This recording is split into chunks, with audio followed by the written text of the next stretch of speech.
The opportunity to discuss taxes and tax policy. Uh, a few weeks ago, I introduced a bill to close a loophole that allows the nation's biggest companies to escape paying taxes on their profits in Arkansas by diverting the income to subsidiaries in the Cayman Islands, to Nevada, or post office boxes in Delaware.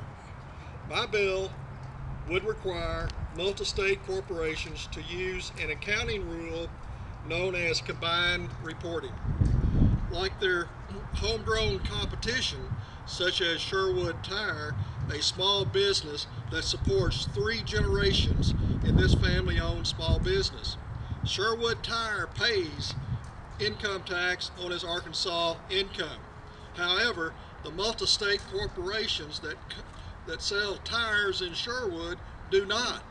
My bill would require multi-state corporations to pay taxes on their income earned in Arkansas. Most states do that.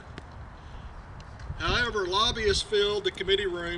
It was by voice vote, but according to observers, my bill received 4 votes from Democrats out of 8 on the committee and no Republicans out of 12 on the committee.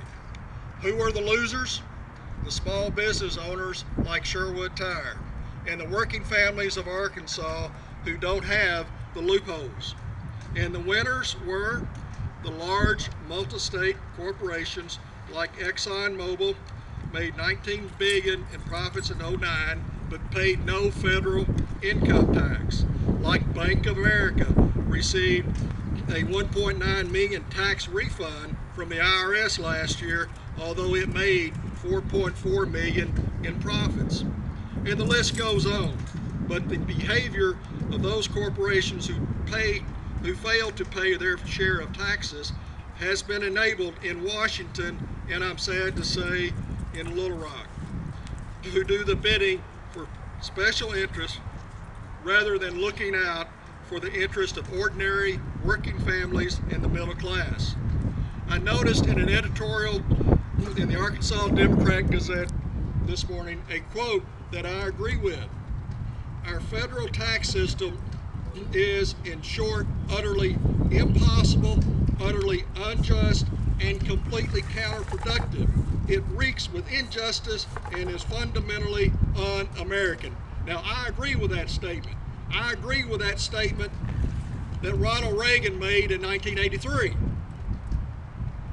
The tax system today rewards the rich for being rich and punishes the poor for being poor. An example of punishing the poor for being poor is a bill that passed this session.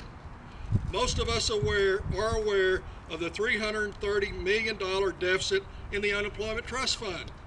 What type of approach did we take as a legislature? Did we recognize the concept of shared sacrifice? Did we recognize the problem is one that the Arkansas Chamber of Commerce and working families, or now the unemployed, must share sacrifice? The answer is no. The Arkansas Chamber of Commerce prevailed to the detriment of working families, and in my view, local chambers that rely on this unemployment money in the local economy. The unemployed of our state ended up contributing over $60 million towards the deficit by, for example, cutting weeks in benefits. How much did the business community contribute to the deficit? $0. Again, we reward the rich for being rich and punish the poor for being poor. I realize that the purpose of this event is national in scope, and we are gathering across the country bringing our message that working families deserve a tax system that is fair and does not push the tax burden onto the working families and the middle class.